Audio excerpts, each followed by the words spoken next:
Hi, everyone. Welcome to Mini Scroll, the daily internet culture podcast bringing you the biggest stories from social media, the creator economy, and the digital space every Monday through Thursday. I'm your host, Lauren Meisner, the founder of the youth digital media brand, Centennial World. Welcome back to Mini Scroll, everyone. Okay, fun little update for you guys. I was just on the Weirder Together podcast with Ben Lee and Ione Sky, so that's going to be coming out tomorrow, Tuesday. Quick turnaround, which I appreciate. You know, we are quick turnaround girlies here at Centennial World. So we talked all about like Centennial's journey, internet culture. It was really, really fun. It was such like a vibe, and their studio was so cool. So that will be up tomorrow, and go give them a listen. All right. I don't have any other updates. I feel like that's the first in a very long time. Annabelle is leaving tomorrow, so she's not at work today. She's going on 5 weeks, you guys. I was a bit confused when I gave you guys the schedule last week. Okay, so I have 3 more weeks of the pod, and then I am doing 2 weeks off the first 2 weeks of June, and then Annabelle is back on the 16th, and we are getting right back into regular programming. All right, let's just get into the stories for today. So the first story that I have for you guys is I'm going to be covering at a fairly high level, because otherwise this episode would be like 3 hours long, the Unfuck America tour and everything that's happened there. So it's been going on for the last few weeks, but over the weekend there was a major development that kind of like blew this open and exposed a lot of creators and their hypocrisy or alleged hypocrisy. So let's just get into it. Multiple big leftist TikTok stars have been embroiled in controversy this week related to the Unfuck America tour. So Unfuck America is a tour organized by a woman named Z Cohen Sanchez, and the intention is to challenge and oppose Charlie Kirk and Turning Point USA's tour, where they advocate for conservative politics across American high schools, college, and university campuses. The 2 big banner creators who were like on all of the promo who were gonna go on this tour were Dean Withers and Parker Get a Job, both notably white Gen Z men. The tour raised a lot of money. It costs a lot of money, I guess, to do tours like this. They raised around $100,000 to facilitate everything. Anyways, this is basically imploded. So amid organizing and like getting started with this, some creators, mostly Black women, went on a live to discuss the tour and raise some questions about where the money was going. They questioned the tour's efficacy. They questioned if the money was being used effectively. And they also questioned the tour's lack of diversity, with the creators being asked to be part of it. And I guess that was a sticking point prior to this TikTok live even. People were already kind of criticizing Z about that, especially since the 2 headliners are white men. So Z jumped into this live, and allegedly, according to a Substack post that I found written by CFH Unfiltered, Z was advised by the Black creators who are a part of the Unfuck America tour not to jump in this live. So basically, the creators who were involved in Unfuck America had a big chat, like a group chat, and when this live started happening and popping off, I guess they were like talking in this group chat about the live.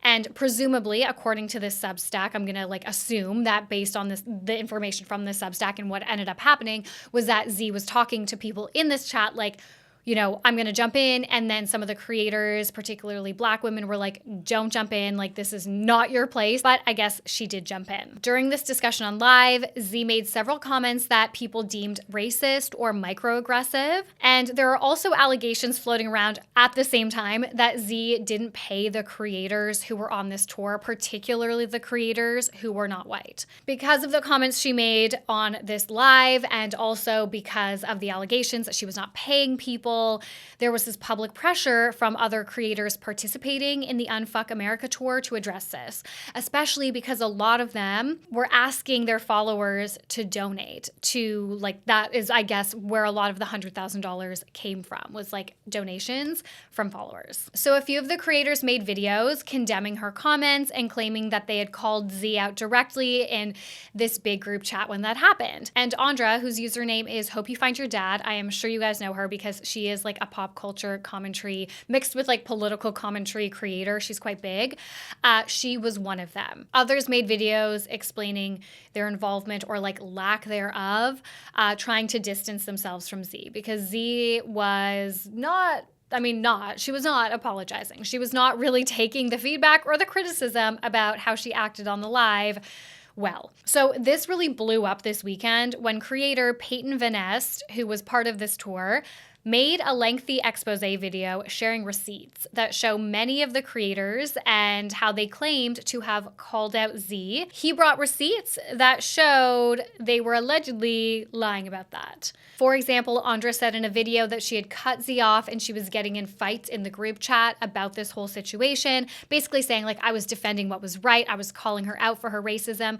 But in Peyton's screenshots, they show that Andra was in the group chat, allegedly, saying she was going to get on her spam account and troll the live of the Black women who were speaking out against Z. Peyton also brought receipts that showed Dean Withers allegedly knew that Z doesn't pay creators that do work for her organization, but failed to disclose this to others and, still asked his followers to donate to the tour knowing this information. And then there were questions about where the $100,000 went. And Peyton addressed this in his video too, claiming that the tour paid a company called Soul Strategies $95,000 for voter registration efforts. He then went on to say that the founder and owner of Soul Strategies is Z. So he's essentially saying that she paid herself $95,000 out of the $100,000 that was raised for this tour. Peyton also claims that Z is withholding creator payment from someone until they sign an NDA, and among other things. There were other creators that he criticized. It was a very long video. So Z has responded to the accusations that she took $95,000. I've decided today that I'm actually going to respond because Peyton has decided to get on this app and accuse me of money laundering, which is a crime. First, I want to address the $95,000 because clearly it's really cute that you don't know how businesses and PACs work, but that is actually a very typical practice that businesses process reimbursements because it's a lot easier to do it through business than through a PAC. The $95,000 specifically was for our deep canvassing program and our voter registration program, where we hired over 30 canvassers that worked for over 8 weeks. Plus also we had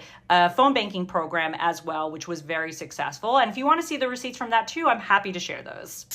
So let's take a look at all of the receipts. Every single transaction that was done for the Unfuck America tour, which by the way, will be available on the FEC's website this time next week as we are completing our filings. However, since you guys are so concerned about that, I wanted to show it to you. Here's what we made at my business Soul Strategies in the year 2024. We made $1.7 million in sales, which is very impressive considering that's an off-year election and really shows our team's hustle. However, we spent almost the entire thing, as you can see in this line, which is kind of ironic because you claim that I don't pay employees and contractors, right? So that's where we're at now. Essentially, this whole thing kind of made people feel a bit questionable about the Unfuck America situation, definitely questionable about Z, and then now the way that the creators have responded and been seemingly hypocritical with Peyton's video kind of exposing their hypocrisy. People are like, what the fuck? And where do we go from here, basically? So a lot of people are just like, Z, why did you not just take the feedback on board? Put your ego aside, listen to the feedback about how you were acting on the live and just apologize. And if that happened, this would have not blown up to the level that it has. But of course, if this didn't happen, then we might not kind of be questioning the motives of Dean and Andra and some of these other creators that have been called out. So that is possibly the silver lining, is if the receipts that Peyton brought are true, then it's good for us to know who these people are. But I do think when it comes to just the accountability piece, literally this has exploded and caused multiple quote unquote cancellations because Z could not take accountability. She could not put her ego aside. I think it's so delusional as a white person to think that you're ever above or beyond racist programming. Oh, I've done all the unlearning I need to. I'm in my mid-20s. That is not how this works. I think to my fellow white people who are in leftist spaces, care about this stuff and care about being a good person and learning, we're gonna fuck up. We're gonna say things that are microaggressive, inappropriate, out of line, probably many times in life, despite wanting to do better and to be better. But you can only do better and be better when you're willing to put your ego aside and actually face feedback and criticism head on and with an open mind, even when it feels like hate. We talk about this with creators all the time, is like they do get so much feedback all the time. So sometimes it can feel confusing to like sift through what's valid criticism and like what's not. But this was like targeted. Like she was on a live with a handful of women.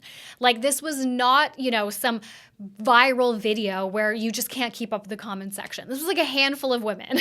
The thing is, like, we're not special, like nobody's trying to catch us out. Like people are not intentionally twisting your words, or like maybe, 1% at the most of people might be trying to do that. People are not out to get you. They are not intentionally twisting your words. From somebody who has a podcast 5 days a week, where sometimes I am talking about really sensitive topics, I'm putting myself out there. I'm putting my opinions out there.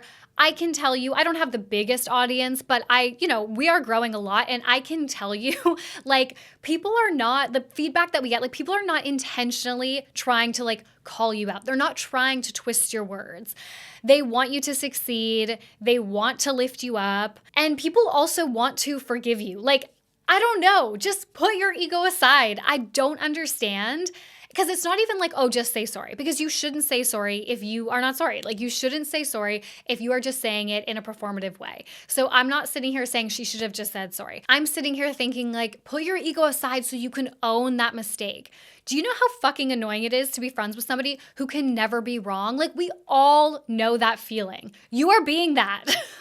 You're not above learning. You're not above any of this. I come at this from a place of being like, why would you not listen to the group that you are like allegedly trying to lift up and allegedly trying to fight for in this cause, like one of the groups. Like if you are concerned about marginalized people in the US and you're concerned about what their reality is going to look like if things become more and more right-wing, like why would you not be so open to listening to them and their experiences? I don't know.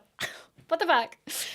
Anyways, guys, that's a high-level version of everything that happened. Go watch Peyton's video. There's honestly, if you just search it in TikTok, you'll find tons of information. But that is like a starter pack for you guys. Okay, the next story that I have for you guys, this is lighthearted. We needed something lighthearted after that story. Madeleine White, TikToker Madeleine White, has documented losing her passport before her bachelorette trip, and she is taking people on that journey. So Madeleine White is a huge fashion TikToker. She got quite famous last year when she was embroiled in controversy around her PJ brand, See You Tomorrow. In a nutshell, Madeleine, she was under fire for first selling pajamas at a high price that were kind of like made, I guess, of not great material. So I think she was charging $145 for 100% polyester PJs, and people were disappointed in her. She took that feedback on board. She took it on board, okay? She actually, I think, closed her business or like temporarily went offline, and 7 months later returned with a relaunch of much better products and was like, you guys were right. Like that was just not the vibe. I was wrong about that first launch. Like she took it. Okay. However, this launch didn't go well. And this is what really like catapulted her to a temporary moment of viral fame. A creator purchased her items and noticed that there was deceptive labeling. So on Madeleine's online store, it said that the item that the creator bought was 92% silk and 8% spandex. But when she received the item on the label itself, it said 95% viscose and 5% elastane. It didn't really go beyond that, and she hasn't really seemed to take a hit to her reputation or anything too much. And now people are like really into following like her wedding journey because she's getting married to DJ Andrew Fedek, who is one half of Loud Luxury. Shout out Canada. She's just a fashion girly, so people are really excited about this.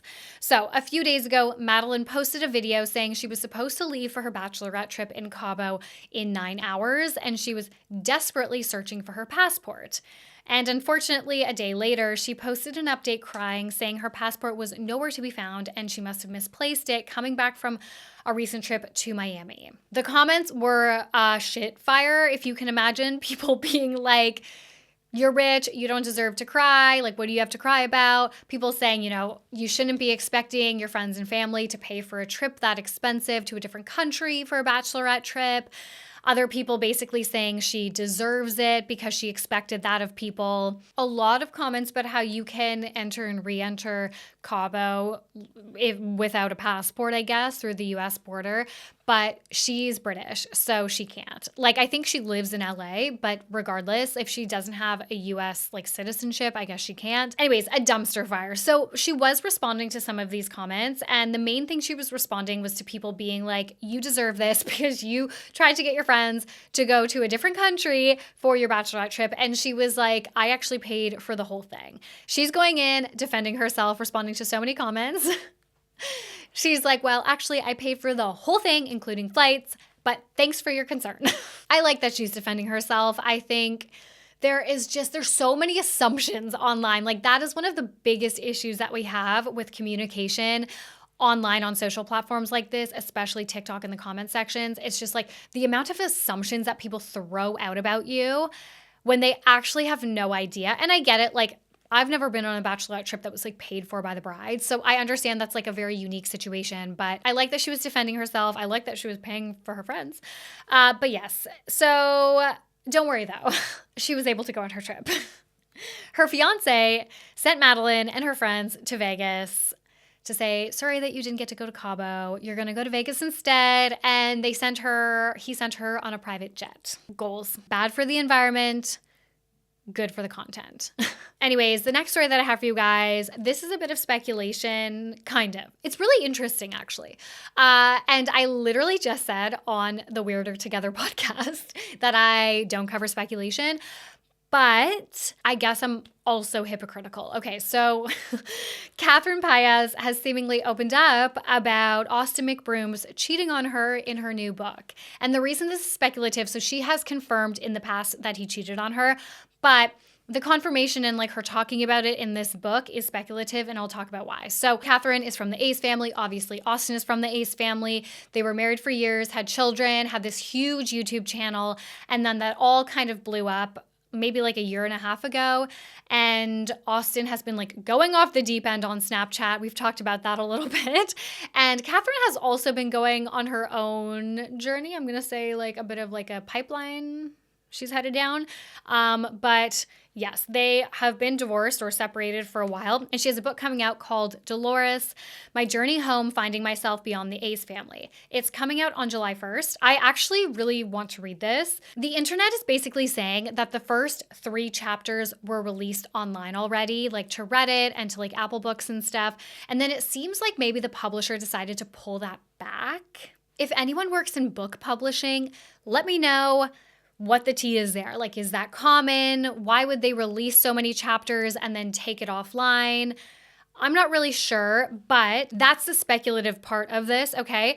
But the pages that were allegedly released, in it, she seems to talk about how she found out that Austin was cheating on her and that experience. So she said she found out that Austin was cheating on her when she was pregnant with their 3rd baby, and that she had a really hard time admitting it to her mom and family. And now, of course, like because of this and people finding out the timeline, the alleged timeline, because again, these pages might not be true, people are going back and watching their old vlogs, and they're like, oh my God, when Catherine gave birth in that birth vlog, like she didn't even look at Austin because she obviously just found out that he was cheating. People are like putting the pieces together. As they say, the proof is always in the content, okay? They said that about Vanderpump Rules, Scandival, and it's so true. I just rewatched the entirety of Vanderpump Rules with my brother and his girlfriend. It took us so long, like months and months and months, because as you guys know, my brother's been living with me, doing his working holiday visa. And yeah, like the proof is there. I'm convinced now that Tom and Raquel were maybe, or Rachel were maybe having an affair like season 8. I don't know. Like, I'm not even kidding. The proof is in the content, okay? Another really interesting thing that came out of this is that she also talks about their big basketball charity event that they did. You know how they always did those like charity events? They did a big like basketball game or whatever, celebrity basketball game. And she says that during that, Austin invited another girl. So there was another girl there like watching. She said like engaging with them. She was like, she kind of seemed out of place, but also like, not really. I'm actually really interested in reading this book. I hope she dives more into like being such a famous vlogger and the pressures of that, of keeping that up. they would vlog their lives 24/7, like literally 24/7. And I'm interested to see as well if she has anything on vlogging her children and having her children so online and monetizing her kids and all of their moments and how she feels about that. So I actually I will read that book, and I know it's far away, but I will let you guys know how it is when I read it. Anyways, guys, this was a bit of a random episode, but thank you so much for listening. I love you guys. Please rate, review, and subscribe. Please subscribe to us on YouTube. We are close. We're close to 10,000 subscribers. I love you guys, and I will talk to you tomorrow. Bye.